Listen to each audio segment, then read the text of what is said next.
नमस्कार मंडळी. आज आपण बनवतो गणपती बाप्पासाठी त्याच्या सर्वात आवडीचा पदार्थ तो म्हणजे उकडीचे मोदक. तो उकडीचे मोदक आपण साध्या पद्धतीमध्ये झटपट कसे करू याची आता कृती आपण पाहूया. त्यासाठी आपण सर्वप्रथम मोदकाचं सारण बनवून घेणार आहोत.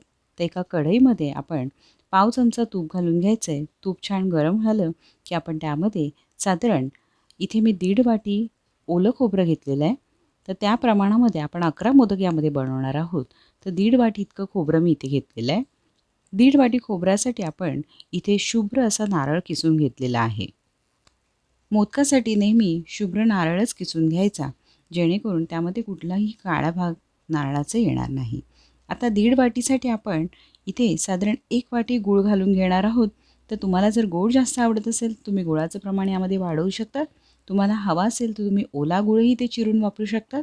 मी इथे गुळाची पावडर वापरलेली आहे. ज्यांना शुभ्र मोदक आवडत असतील त्यांनी इथे साखर घालू शकतात. प्रमाण 1 वाटीच राहील. आता हे सर्व मिश्रण एकत्र करून घ्यायचं आहे. गूळ विरघळण्याची वाट पाहून घ्यायची आहे.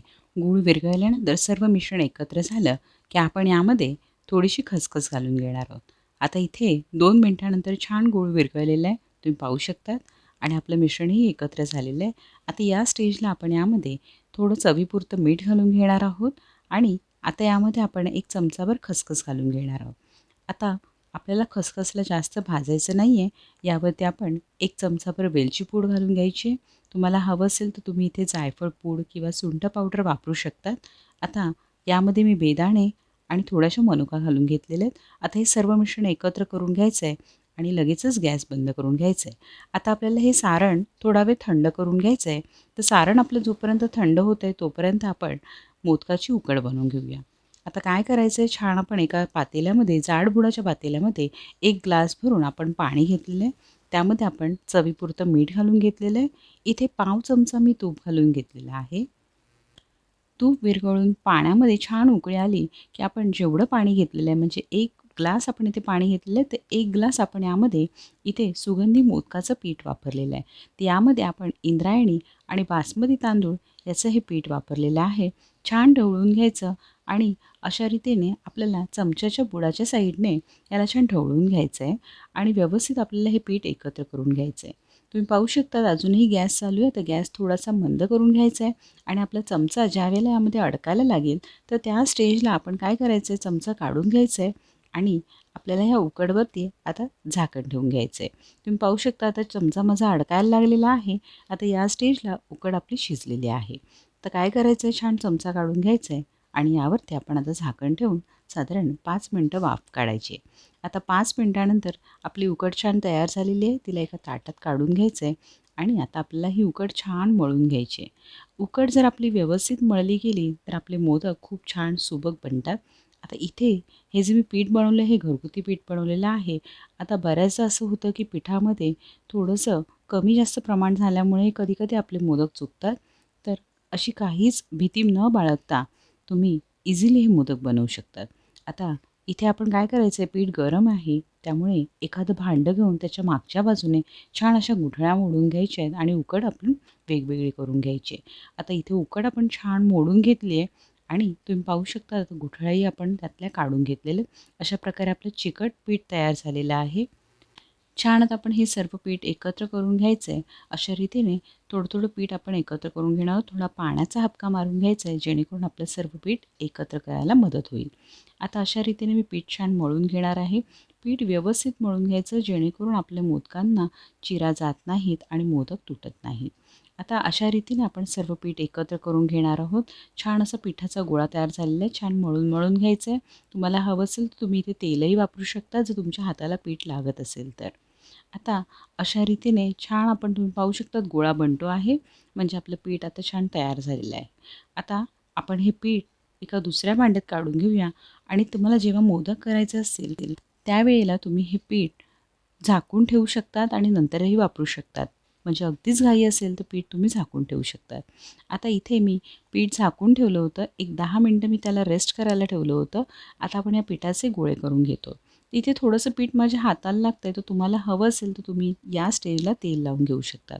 आता इथे माझे 11 गोळे बनून झालेले आहे. आता थोडंसं आपण इथे सुकं पीठ घेणार आहोत आणि जर तुम्हाला सुकं पीठ वापरायचं नसेल तर तुम्ही तेलाच्या साहाय्यानेही तुम्ही छान अशी याची पारी बनवू शकता. हलकंच पीठ आपल्या हाताला लावून घ्यायचं आहे. हळूहळू असा गोळा वळून त्यामध्ये मध्यभागी आपण थोडंसं पीठ लावून असं प्रेस करून घ्यायचं आहे. जसं आपण पेढा प्रेस करतो तशा प्रकारे प्रेस करून घ्यायचं आहे आणि आता हलकं हलकं आपण आतमध्ये अंगठ्याच्या साहाय्याने खोलगट भाग करून घेणार आहोत. तुम्ही पाहू शकतात मी कशी पारी बनवते. तुमच्यासाठी मी ही व्यवस्थित पारी दाखवत आहे. आतल्या साईडने हळूहळू आपल्याला एका हातावरून दुसऱ्या हातावरती असं आपल्याला हा गोळा दाबून दाबून प्रेस करायचा आहे. अशा रीतीने तुम्ही पाहू शकतात पारी छान अशी लांब लांब होत चाललेली आहे. हीच प्रक्रिया आपल्याला सातत्याने करायची आहे जेणेकरून आपली पारी मोठीही होते आणि पातळही होते.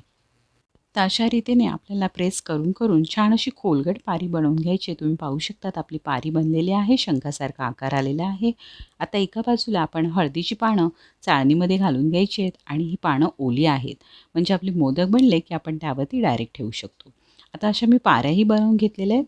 आता मी इथे तुम्हाला 2 प्रकारचे मोदक दाखवणार आहे. तर सर्वप्रथम आपण काय करायचं आहे, मोदकाचं सारण यामध्ये भरून घ्यायचं आहे. तुम्हाला जेवढं हवं आहे तेवढं तुम्ही सारण यामध्ये भरू शकता. मी साधारण 1.5 चमचा सारण घातलेलं आहे. हळूहळू प्रेस करून आपण या पारीला छान अशा कळ्या काढून घेणार आहोत.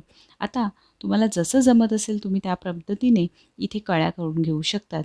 इथे कुठलंही कॉम्पिटिशन नाही आहे. जसं जमत असेल तसं हलक्या हाताने तुम्ही कळ्या करू शकतात आणि हळूहळू मोदक तुम्हाला हातावरती असं फिरवून घ्यायचं आहे. तर जी पद्धत तुम्हाला आवडत असेल त्या पद्धतीने तुम्ही मोदक करून घ्या. मी दोन्ही पद्धत तुम्हाला इथे दाखवलेल्या आहेत. हळूहळू अशी तुम्हाला मोदकाची पारी फिरवून घ्यायची आणि त्याच्या ज्या कळ्या आहेत त्या तुम्हाला पाडून घ्यायचे. तुम्हाला जेवढ्या जमत असतील तेवढं तुम्ही कळ्या यामध्ये करू शकतात. हलकंच सारण तुम्हाला आतमध्ये ढकलून घ्यायचं आहे. एका बाजूला अशा कळ्या फिरवून घ्यायच्या आहेत आणि हळूच आपल्याला मोदकाचं जे तोंड आहे ते हळूच बंद करून घ्यायचं आहे. अशा रीतीने हलक्या हाताने तुम्ही मोदक तयार करून घेऊ शकता. आता आपला मोदक व्यवस्थित तयार झालेला आहे. जर तुम्हाला त्याच्या कळ्या व्यवस्थित पाडता येत नसतील तर काही हरकत नाही. मोदकाची चव अप्रतिमच लागेल. आता इथे आपण काय करणार आहोत, सर्वात प्रथम पारीला आधी कळ्या करून घेणार आहोत. अशा रीतीने तुम्ही कळ्या करून आधी घेऊ शकतात. मग आपण यामध्ये सारण भरून घ्यायचं आहे. आता अशा प्रकारे जसं मी आधी सांगितलं तशाच पद्धतीने आपण याच्या कळ्या करून हातावरती हा मोदक फिरवून घ्यायचा आहे. म्हणजे याच्यामध्ये एक छोटंसं पॉकेट तयार होईल. आता ह्या ज्या खळग्यामध्ये आपल्याला काय करायचं आहे, इथे सारण भरून घ्यायचं आहे. जेवढं लागेल तेवढं तुम्ही सारण भरून घ्या. थोडंसं हलक्याच हाताने दाबून घ्या आणि नंतर हा मोदक अशा रीतीने पुन्हा एकत्र करून घ्यायचा आहे. तर ह्या दोन्ही पद्धतीमध्ये तुम्हाला जी पद्धत आवडत असेल अशा पद्धतीमध्ये तुम्ही मोदक वळू शकतात. अशा रीतीने आपण मोदकाचं तोंड पुन्हा बंद करून घ्यायचं आहे आणि तुमचा मोदक तयार आहे. आता अशा रीतीने आपले मोदक सर्व तयार करून घ्यायचे आहेत. अशा रीतीने तुम्ही पाहू शकता छान असा गोलाकार आपला मोदक तयार झालेला आहे. तर सर्व पाऱ्यांचे मी 11 मोदक करून घेतलेले आहेत. आता हे मोदक आपल्याला इथे मी कढईमध्ये जे पाणी गरम करून घेतलेलं आहे त्यावरती ठेवून घ्यायचे आहेत. तर आधी मी 5 मिनटं हे पाणी गरम करून घेतलेलं आहे आणि आता आपण साधारण 15 मिनटं यांना आपण वाफ काढून घेणार आहोत. छान झाकण ठेवून आपल्याला याला वाफ काढून घ्यायची आहे. 15 मिनिटानंतर आपल्याला आता तुम्ही पाहू शकता इथे छान आपले मोदक मस्त शिजलेले आहेत आणि हळदीच्या पानाचाही रंग बदललेला आहे. आता हे मोदक मी केळीच्या पानावरती काढून याचा नैवेद्य दाखवलेला आहे आणि अप्रतिम ह्याची चव झालेली आहे. तर तुम्हाला हे मोदक कसे वाटले आणि ही कृती कशी वाटली हे नक्की कॉमेंट्समध्ये कळवा. आणि हे मोदक ज्यावेळेला तुम्ही खायला घेणार आहात त्यावेळेला तुम्हाला काय करायचं आहे, ज्यावेळेला आपण प्रसादासाठी नैवेद्य दाखवणार आहोत आणि खायला घेणार आहोत त्यावेळेला यावरती तुपाची धार सोडायची आहे. तर अशा रीतीने नक्की हे मोदक ट्राय करा. तुम्हाला कसे वाटले ते कॉमेंट्समध्ये कळवा. चॅनलला सबस्क्राईब करायला विसरू नका आणि तुम्हाला सर्वांना गणपती बाप्पाच्या हार्दिक शुभेच्छा. गणपती बाप्पा मोरया.